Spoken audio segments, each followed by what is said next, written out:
Nous ne pouvons plus laisser passer les discours de haine qui parfois stigmatisent, parfois, souvent, sur des chaînes d'information continue, un autre canal que le vôtre, où les discours de haine, les préjugés les plus abjects sont énoncés.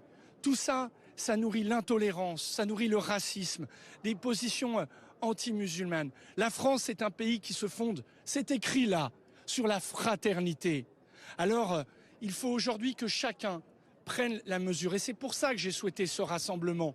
Comme chaque fois que la République est attaquée dans ses valeurs, quand quelqu'un, dans son lieu de prière, exerce sa foi, et là, dans une mosquée, on le tue parce qu'il exerce sa foi, eh bien, c'est une des libertés fondamentales de la République. Bravo au maire de Montpellier qui a encore complètement raison sur ce qu'il dit. Aujourd'hui, nous avons une chaîne en France qui s'appelle CNews, qui est extrêmement dangereuse. Alors BFM TV est dangereux, mais l'est moins. CNews est un vrai danger aujourd'hui. CNews, de toute façon, aura du sang sur les mains. Moi, je vous le dis, parce qu'à force d'insulter et d'amalgamer une partie de la population comme ça, un jour, ça va se retourner contre eux, parce que c'est eux, aujourd'hui, qui créent autant de problèmes dans la société.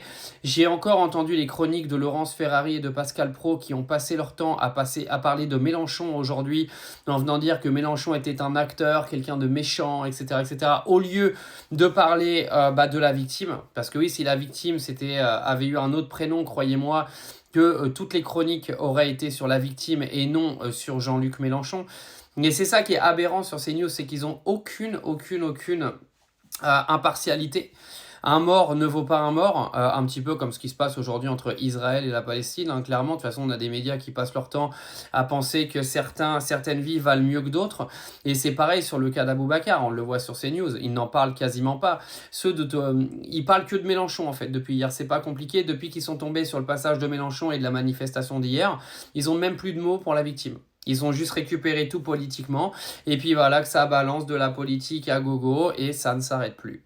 Vous savez que les premiers relais des cerveaux des gens, ce sont les médias. Alors les médias télé, de toute façon, ça durera pas encore des années parce que la télé est en train de s'essouffler, mais mine de rien, de toute façon, des chaînes comme CNews ou des chaînes comme BFM, elles ont tous leurs médias sur les réseaux sociaux. Sur TikTok, sur Snap, je sais pas parce que j'y suis pas encore très présent, mais je pense qu'ils ont leurs médias sur Snap. Donc de toute manière, leurs infos islamophobes et parti pris sont divulguées en permanence sur les réseaux. Et en plus d'être divulguées, elles sont reprises par d'autres comptes d'extrême droite qui sont en train de créer un carnage total dans la société, en venant dire que c'est les musulmans aujourd'hui qui sont en train de foutre la merde, alors que non, les gens qui sont en train de foutre la vraie merde à l'intérieur du pays, qui sont en train de gangréner ce pays, ce sont des comptes comme, c'est des chaînes comme CNews, ce sont des comptes comme Frontières, c'est tous ces gens d'extrême droite qui sont en train de diviser tout le monde, et ça va créer des désastres, moi je vous le dis.